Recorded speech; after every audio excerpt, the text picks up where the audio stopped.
Pour cet épisode spécial d'Halloween de Cold Case Detective, nous voulions essayer de proposer quelque chose d'un peu différent. Dans l'épisode d'aujourd'hui, nous allons examiner une série d'affaires mystérieuses et étranges qui tournent autour de la pratique spirituelle de l'exorcisme. Comme nous allons bientôt le voir, certaines de ces affaires ont un côté sombre et criminel, tandis que d'autres ne sont que des mystères captivants entourant des phénomènes apparemment inexplicables. J'espère que vous apprécierez cet épisode spécial et bien sûr, joyeux Halloween. Un exorcisme est un processus religieux ou spirituel qui tente de forcer un esprit maléfique ou un démon à quitter une personne ou un lieu que l'on croit possédé. Cela se fait souvent en utilisant des prières, des rituels ou de la magie.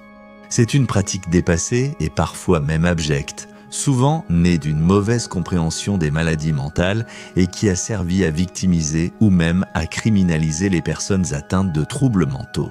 Avant que nous ayons la compréhension des troubles mentaux que nous avons aujourd'hui, les crises psychotiques étaient souvent attribuées à la possession démoniaque. Cependant, ces cas offrent un aperçu fascinant de la façon dont la société et la culture ont évolué à travers notre compréhension de la science, de la magie, de la médecine, des croyances et des expériences incroyables que vivent les gens. Dans l'épisode d'aujourd'hui de Cold Case Detective, nous allons explorer 3 affaires concernant des exorcismes réels.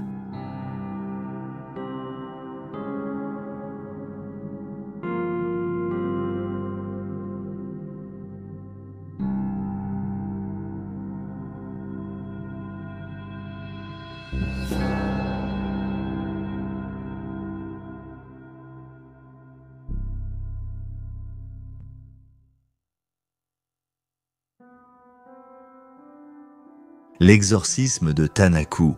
En janvier 2005, Marichika Komichi, une femme de 23 ans, a emménagé au monastère de Tanaku, situé dans le village isolé de Tanaku qui comptait environ 1000 habitants et était composé de collines et de vignobles. Devenue orpheline après le suicide de son père, Marichika et son frère n'avaient pas eu une enfance facile, mais la jeune femme essayait de rester sur le droit chemin. À l'âge de 19 ans, elle avait travaillé comme nourrice en Allemagne avant de poursuivre son travail en Roumanie. Mais lorsqu'une amie à elle est entrée dans un monastère et lui a conseillé de faire de même, Marichika a décidé qu'il était temps de changer de carrière. Peu après son arrivée au monastère, la situation s'est détériorée pour la jeune femme de 23 ans. Elle a commencé à rire pendant la messe et en avril, son état mental s'était gravement détérioré. Ses amis et sa famille ont noté qu'avant ce changement radical, elle n'avait montré aucun signe de problème de santé mentale. Cependant, lorsqu'elle a été admise dans un hôpital psychiatrique, Marichika a été diagnostiquée schizophrène. Elle n'a passé que 2 semaines à l'hôpital avant d'être confiée aux soins du monastère. Daniel Pierre Corojnu était le prêtre de 29 ans du monastère à cette époque. Adolescent, Daniel avait été footballeur, mais il n'avait pas pu entrer à l'université de son choix pour étudier le droit ou le sport. Alors il a commencé des études religieuses ailleurs. 1 an après le début de ses études, il a été recruté par un homme d'affaires fortuné pour l'aider à construire un monastère. Ordonné par un évêque local, il devait reprendre ses études après la construction, mais il a quitté l'université pour se consacrer à la direction du monastère de Tanaku. Après avoir entendu parler de Marichika, Daniel a fini par croire que la jeune femme de 23 ans n'avait pas de troubles mentaux, mais était possédée par Satan. Il affirmait que les médicaments ne chasseraient pas le diable et qu'un exorcisme était absolument nécessaire. Daniel n'était apparemment pas le seul à le croire. Le frère de Marichika affirmait avoir vu Satan entrer en elle. Plusieurs nonnes ont attaché les mains et les pieds de Marichika, puis l'ont enfermée dans une pièce. Elles ont ensuite déclaré que c'était pour l'empêcher de se blesser à cause de ses gestes violents. Les nonnes ont alors laissé la jeune femme et sont parties célébrer l'ascension du Christ dans l'église. Quelques jours plus tard, elles ont enchaîné Marichika à une croix, les bras écartés, et l'ont portée dans l'église pour pouvoir l'oindre. Une nonne a déclaré que Marichika était attachée comme toute personne possédée, car sans cela, elle aurait pu, selon elle, tuer d'autres ou se tuer elle-même. La nonne a déclaré que Marichika savait être possédée, car elle suppliait d'être attachée et que les nonnes ne faisaient les qu'aider. La jeune femme de 23 ans a eu les poignets et le front oint d'huile sainte, et une serviette dans la bouche pour éviter qu'elle ne profère des malédictions. Daniel et Lennon ont prié pour chasser le diable, mouillant ses lèvres d'eau bénite. Dans une déclaration ultérieure faite par Daniel, Marichika serait restée ainsi pendant 5 jours, bien que la plupart des rapports sur l'affaire indiquent qu'elle a été enfermée dans l'église pendant 3 jours. La jeune femme a ensuite été ramenée dans sa chambre, détachée, et Daniel l'a déclarée guérie. On lui a donné du pain et du thé avant qu'elle ne s'évanouisse. Les religieuses, n'ayant pas pu réveiller Marichika et constatant son pouls faible, ont appelé une ambulance. Pendant le trajet en ambulance, les ambulanciers ont administré 6 doses d'adrénaline, mais leurs efforts ont échoué. Marichika est décédée avant qu'ils n'atteignent l'hôpital. Des médecins, ayant constaté des marques sur le corps de la jeune femme de 23 ans, ont alerté les autorités, entraînant l'arrestation de 4 religieuses impliquées dans l'exorcisme et de Daniel. Selon l'autopsie initiale de Marichika, elle est décédée de déshydratation, d'épuisement et d'un manque d'oxygène. En conséquence, Daniel et les religieuses ont été accusés de meurtre et de privation de liberté. Daniel a été défroqué après sa condamnation. Les procureurs ont requis 25 ans de prison pour le prêtre. Il avait initialement été condamné à 14 ans, mais la cour d'appel a réduit cette peine à 7 ans. Il a été libéré sur parole en novembre 2011 après avoir purgé les 2/3 de sa peine. Les autres religieuses ont chacune écopé d'environ 5 ans, bien qu'il soit peu probable qu'elles aient purgé la totalité de leur peine non plus. D'après la presse, lors des funérailles de Marichika, alors qu'elle était dans sa tombe, on a entendu le tonnerre. Daniel en a conclu que la volonté de Dieu avait été accomplie. Lors de l'audience, il a reconnu lui avoir scotché la bouche pendant la messe pour éviter qu'elle perturbe le service. Bien que de nombreux partisans de Daniel aient été furieux en apprenant sa condamnation, la communauté locale a été, de façon compréhensible, choquée et consternée par l'affaire.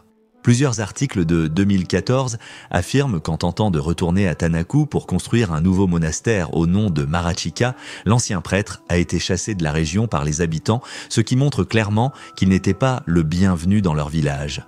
La même année, il a été rendu public qu'une nouvelle cause du décès avait été établie et que Marichika était décédée d'une overdose d'adrénaline administrée par l'équipe de l'ambulance.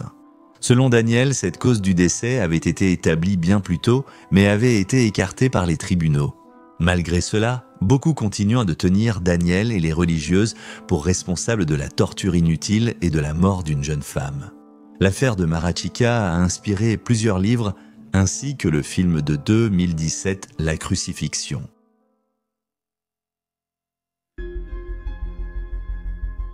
Rolando, né en 1935, le garçon Rolando, ou Robbie comme on l'appelle aussi, a été le sujet de l'une des affaires d'exorcisme les plus étranges des États-Unis. Ce nom, Rolando, est un pseudonyme car la véritable identité du garçon reste inconnue. Roland est né dans une famille luthérienne allemande et vivait à Cottage City, dans le Maryland, en 1949. Enfant unique, Roland comptait constamment sur sa famille pour être ses amis et ses compagnons de jeu, et il était particulièrement proche de sa tante Harriet, une femme qui était spirite. Lorsque le jeune garçon a manifesté de l'intérêt pour sa planche Ouija, elle la lui a présentée. Cependant, Harriet était rapidement décédée et, après sa mort, la famille de Roland a commencé à vivre d'étranges phénomènes. Ils entendirent des bruits étranges, voyant des meubles bouger et même des objets flotter lorsque Roland était à proximité. Le garçon a lui-même commencé à agir étrangement. Il était calme et silencieux pendant la journée, mais une fois couché, il se mettait à hurler et infligeait à sa famille des crises sauvages et incontrôlables. Effrayée par la situation, la famille de Roland s'est adressée à leur pasteur luthérien, Luther Miles Schultz, pour obtenir de l'aide. Il a fait venir le garçon de 14 ans chez lui pour l'observer et a ensuite affirmé avoir vu des objets bouger seuls. Le lendemain, il a recommandé à la famille d'emmener Roland voir un prêtre catholique.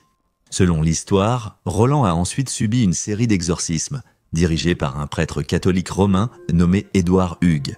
Le processus a eu lieu à l'hôpital de l'université de Georgetown.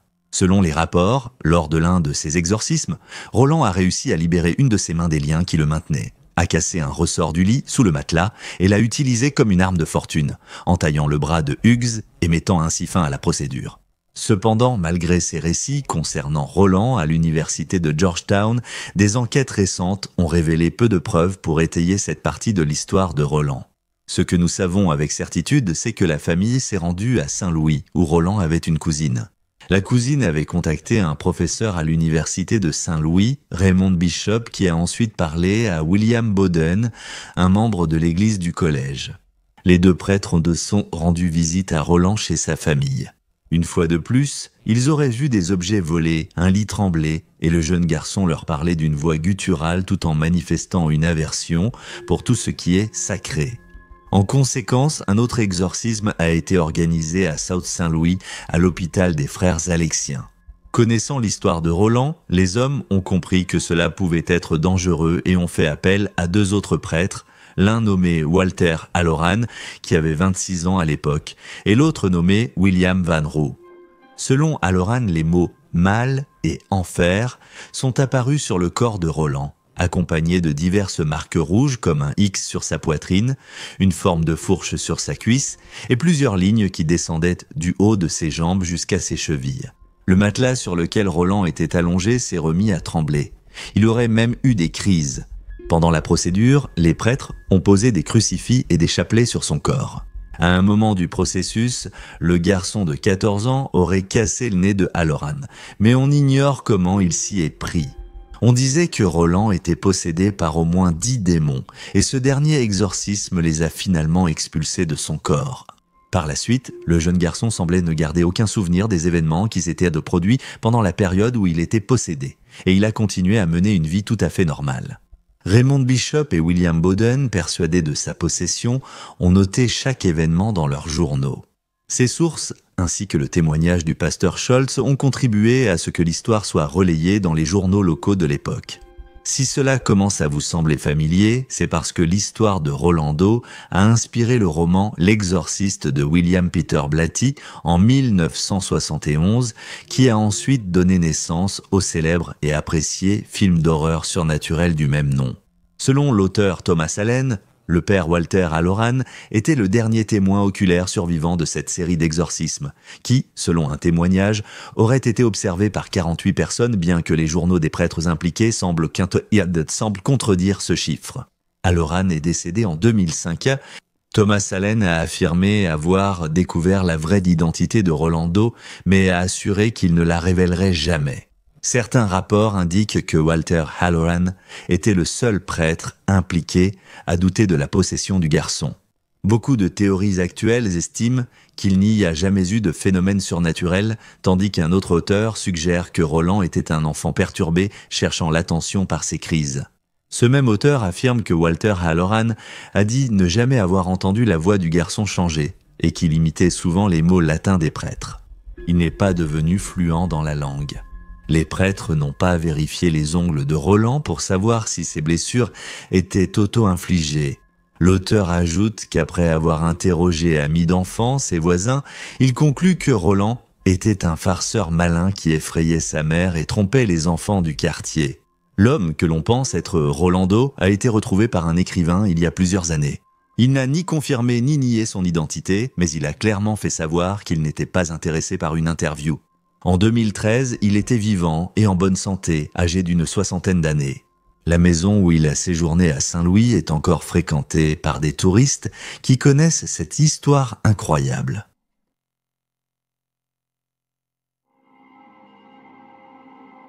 Johanna Lee, née vers 1963 en Corée du Sud, on sait très peu de choses sur la jeunesse de Johanna Lee.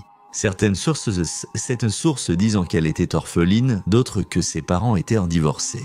Quoi qu'il en soit, lorsque la femme de 37 ans est décédée des mains de son pasteur, personne n'était là pour réclamer son corps. Le pasteur, Luke Lee, est arrivé en Nouvelle-Zélande en 1994. Également originaire de Corée du Sud, il était décrit comme un homme aux convictions fortes. Après quelques affaires douteuses, Luke a laissé sa femme et ses enfants derrière lui et s'est rendu à Auckland, en Nouvelle-Zélande, où il a étudié au centre de formation avancée du ministère des Assemblées de Dieu.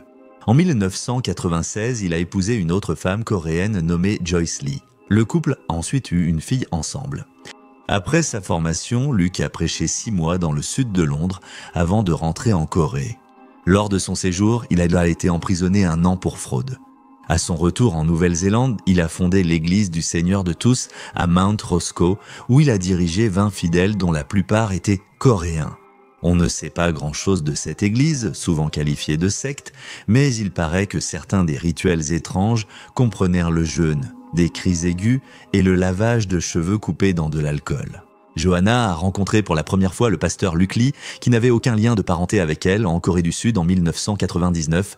Elle a été tellement séduite par lui qu'elle a décidé de le suivre à Auckland pour rejoindre son église en octobre 2000.